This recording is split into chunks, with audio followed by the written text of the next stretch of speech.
I'm Mark from the Farming Forum. I'm with Patrick again from Claas, and we're out in a very different tractor from what we were in this morning. Definitely. So this is the 960 Axion Terra Trac. Yep, Axion 900 Terra Trac. Yep. Just tell us a little about the range and what's within the Axion range, because you were just telling me this, at the time when you launched this, it was pretty groundbreaking at that point in time. It was, yeah. So Axion 900 has been around since 2011. Was the first incarnation of Axion 900, and back in 2011, with the range leader or the range top end model was a 950 at 410 horsepower. And at the stage when we launched that in 2011, that was the world's largest standard platform tractor of big wheel, small wheel. And it was also the world's largest CVT standard platform tractor as well. So we broke a lot of records with that one really back in 2011. And we've kind of gone through the years and we've done updates and we've done iterations. And where we sit today, we've kind of got two versions, I guess. Normal Axion 900 on wheels and then Axion 900 Terra Trac as well, which we're sitting in. So the Terra Tracs are based very heavily on the wheeled machines for sure. So the wheeled machines extend from low 300 horsepower up to 450 horsepower with about 5 or 6 models in the range. Right. Axion 900 Terra Trac, the range is quite smaller. There's only 2 models. It's a 960 that we're sitting in at the moment at 445 horsepower, and then there's a smaller system model, a 930 at 355 horsepower. So how long has the Terra Trac been in existence then? Is it on this? Since 2019 we launched that. Oh really? Yeah, so longer than you think. Yeah, longer than you think. But we've seen quite good success really with it since 2019. We had a very slow phased introduction because it was a new product for us from the ground up. In terms of we've never had tracks on a tractor before then. We've never had a proper draft machine as such in terms of putting a lot of horsepower to the ground with no slip because everything's been on the wheels in the past. So we phased introduction. We only have 4 machines in the first year, and we kind of built upon that to the point where we're at now. We're selling about 30 of them a year, nearly between 20 and 30 machines a year, and we've got probably around 80 machines in the marketplace. And are they taking where they're going on into customers? Are they taking over from wheeled machines, or are they taking over from older tracked machines, or is it a combination of both? Or is I suppose really a little bit of everything, really, to be fair, Mark. But I call it the most, the highest volume that we've replaced, if that makes sense, would be twin track machines. Okay. Yeah. So twin track John Deere's and twin track Challengers. And that's right. Exactly. Yeah. I guess if I take my Claas hat off for a second, you look at twin track machine. In dry conditions and in straight lines, there's nothing will pull like it. That they are brilliant. But when you look at wetter and tackier conditions that we get in our maritime climate, they have their limitations. Yeah. And we don't work in perfectly square fields, do we? So when you start to pull around corners, twin tracks, struggle a little bit in that sense. Yeah. And there's always been that. The twin tracks have always also got this reputation of.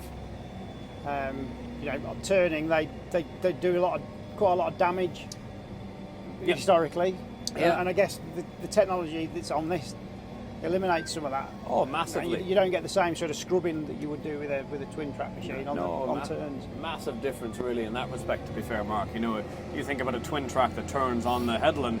It's stopping one track and it's speeding up the lot, and you get a lot of sliding and skimming and smearing of soil. And that leaves berms and whatnot, so it leaves a rough headland and it does a lot of soil health damage. Big difference that we're doing with this is we're doing most of the turning with the front axle like a conventional tractor, and then when the tracks come around the corner, there's actually a little bit of, I say, steering in inverted commas going on the rear of the machine as well. So when we turn the wheel more than 15 degrees left or right, it automatically applies the brake disc on the inside track unit. Right, okay. So it slows down the inside one, and then because we still have a diff in the middle of the machine, it speeds up the outside one. So it just helps to stop that, smearing effect that you get from twin tracks, So this is one of the big sales benefits for us, I guess, Yeah. So this was what horsepower did you say this was? 445. Yeah. So we see this as the perfect balance of everything. So at 450 horsepower, call it. You then need to couple that with the right amount of weight. So if we take everything off the machine, it's about 17.5 tonne. And when you compare that to the Zeri we were in this morning, it's a significantly lighter tractor. Yep.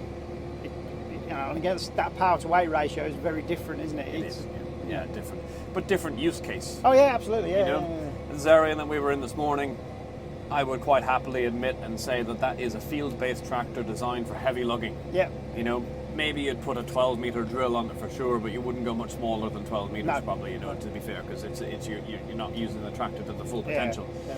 With the Axion 900 TT, we tell people to treat it like a wheel tractor because it's still very multi-purpose. Yeah.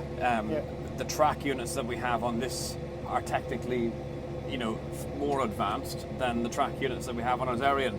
There's a lot more technology in them, so we would call them fully suspended.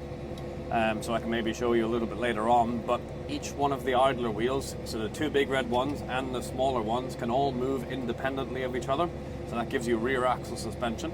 So it's great for comfort, but it also reduces a lot of compaction as well, because you don't get any hot spots or as you ride over humps and hollows.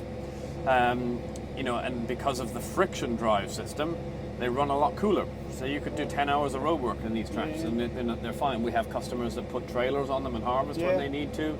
We have guys that put fertilizer spinners on them in early spring to do their top dressing. There's guys on the continent put slurry tankers on these things as well. So, you know, they really are a proper multi-purpose tractor, these, you know. And sitting here, you other than there's a slightly wider step arrangement down to the door, that you wouldn't know. No. If anything, to be honest with you, a bit of a bold statement, I guess, but I nearly think that this is the most comfortable tractor we make. Yeah, it's probably a lot smoother than a wheel machine. Yeah, because you've got to have that extra spread, I suppose, of the track. Yeah. The length of the track, where you would be sitting on a much smaller area of a tyre, I suppose. But you think about it, you know, a 450 horsepower wheel tractor would need to be on big 900 wide tyres and 710s on the front. And when you drive them, yes, they're comfortable, but it's also like driving a bowl of jelly, isn't it? Yeah, you know? absolutely. Whereas this is still planted, but it's still suspended. Yeah. You know? So. And that track technology, does that carry over to combines, and is it specifically for the tractors? I guess there's a yes and a no answer to that question, so you know, you got to be political about these things. So these tracks, obviously, they've been on the combines for years and years. You know, us as Claas, we've got, I think it's nearly 30 years experience in track units if you go back to the Caterpillar days. They've obviously been on the combines for a lot longer than they've been on the tractors. What we see here is unique to the tractor, right? But the very same principle as what's on the combine, if that makes sense. Yeah. So unique components, but it works in the same way as what's on the combine, if that makes sense. So it's, again, I can show you outside, but it's things like grooved and notched rubber pads to get mucky material out of the way, a bigger drive idler because we're obviously doing higher torque pulling applications, you know, heavy draft, that kind of things as well. Than you would with a combine. Exactly, yeah. So it's a different use case. You know, the combine is supporting vertical load. In an Axion, we're dragging horizontal load, so it's a little bit different. Yeah. Right, so you know, and it's much more tractor-like. Not that Xarian isn't, but it's you know, again, it's the conversation around this morning. It's the tech, the layout, everything carries across the range, doesn't it? In a lot of ways. And Definitely. So you know, very familiar. We spoke a little bit about the armrest and the GPS on the Xarian this morning. You can see they're identical to this tractor, which is the benefit of it. You know, you get into the realms of we'll get over this bloody tram line here.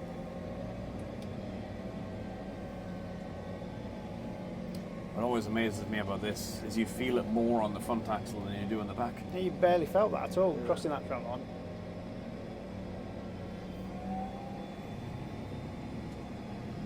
Shoot up in the middle of the field here somewhere. Avoid the telegraph pole. Yeah, there's a few obstacles in this one, aren't there?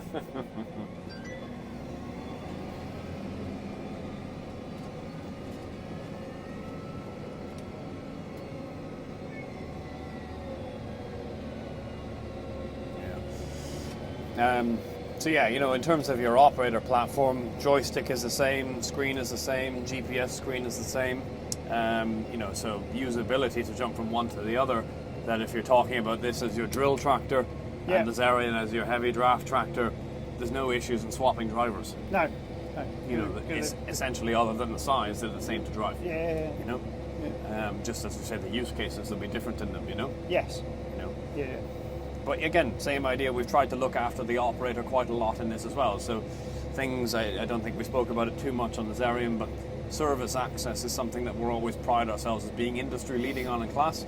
So if you look around that machine, for example, there's only really one grease nipple per track unit on that Xerion, and that's on a 500-hour interval. Wow. Yeah. Wow. Everything else is on an auto greaser. All right, okay. Same on this. Yeah. There's an auto greaser out there, the back window here, you can see. Yep. That does the track units and the front axle. So really, it's only linkages that you need to worry about, So it's little things like that, make the machine easier to live with, Yeah, and again, like the Xerion, you've got a tapered bonnet, great visibility. And it is noticeable. You mentioned this morning on the Xerion about things like exhaust, etc. Yeah. And I guess it's much more noticeable in this because you've got a big exhaust system out there. Yep. Whereas the Xerion hasn't. Yep. It's got to go somewhere, hasn't it? It does, yeah. Look, when you're back into the Axion series, you're into a more, call it, conventional tractor. So you're a bit more limited by space and positioning of components and that kind of thing. With the Xerion, with the rigid frame, you've got a lot more flexibility of where you can stick stuff. So why not put that somewhere where it's going to benefit the operator for visibility and noise and comfort? As I say, it's maybe you could say a trade-off in this for sure, but nevertheless, it's styled in such a way that it's angled, it doesn't affect your visibility as much as possible, but it's in front of the cab. But again, anything in this 450 horsepower bracket is the same. Yes, yeah. But it was, it's funny. I mean, driving tractors 30 years ago, and when the biggest tractors was 150 horsepower, this almost seems smaller. Yeah. Physical size. Well, I would say, being call it a European-built tractor, this is very compact versus any of the, call it, American-style machines that you see out there. You look at this machine. If you look at the wheels at the front and the tracks at the back, there's no overhang on either end, really. So you've got a long wheelbase of over 3 meters, so there's 3.1 meters from center to center, but the overhang is very little, so it makes it maneuverable. And again, for a multi-purpose tractor, that's quite handy, Yeah. And these 50k then? 45. 45, right. Yeah. So in the middle. Yeah, in the middle. And that's the limitation with the tractor, I guess. Yeah. So I mean, at our Paderborn facility where we make and develop the tracks, they test them up to 60k. Right. To make sure they can cope with it, but we cut them back. We would call it like a factor of safety when you're talking about putting that out into the market. Cut it back to 45, which just protects the drive line of the track unit, really, and it's anything else. You could have this being 50 or 60k, but what implement is really rated to be able to pull at that speed? Yeah, and I think, and we forget, UK laws. Yeah, there's all that to consider too. Yeah, legally speaking, you're not meant to do anything more than 40. That doesn't stop a lot of people for sure. But, no, just because it's got air brakes on it doesn't necessarily mean it should be driven like those sorts of speeds. So we forget that, don't we? But, no, I mean, fascinating. It's been a great day. Great to get involved with some of the Claas equipment. I think obviously we've done 2 short interviews, Mark, but you can really see that we have an emphasis on the high horsepower end of the market. Where that's where we've been tackling and putting our focus for the last while. We've had great success with these in the last 4 years. We've made inroads into a lot of new farms that we've never had Claas tractors on before, and they love the machines.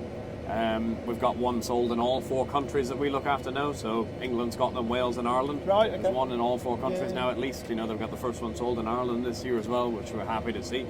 And everybody that has them loves them. They're brilliant performing machines. And it's great to hear that, because as we said earlier, the Claas tractors they seem to have their real advocates and supporters, and then they don't really get talked about hugely, whereas Claas have always been very much known for their harvest equipment. Yep. And why wouldn't you buy a tractor from a manufacturer or consider a tractor from a manufacturer that's renowned for their backup? Yeah, exactly. And tractors, as much as anything else, they work for, let's be honest, 12 months of the year. Yeah. And backup is probably as important, if not more important, on a tractor than it is on anything else. Yes, your harvesting machines are important to keep going, but they only go for a month or 2 of the year. It's an easier battle to have, isn't it? Yeah. No, great. Thank you. It's been a very worthwhile day. And, Oh, I'm glad you've enjoyed it. no, It's thanks for the invite. It's been a real insight to a brand I didn't really know much about in the way of their tractors, to be honest. Yeah, no, definitely. I mean, us as like you've hit the nail on the head for the last. We had our 100-year anniversary back in 2013 for the birth of the company. We've now this year hit a milestone of 500,000 combines produced. Wow. It's a lot of harvesting heritage, but Yeah. I think me as product manager for tractors, we've only been in the tractor game since 2003 is when we bought Renault.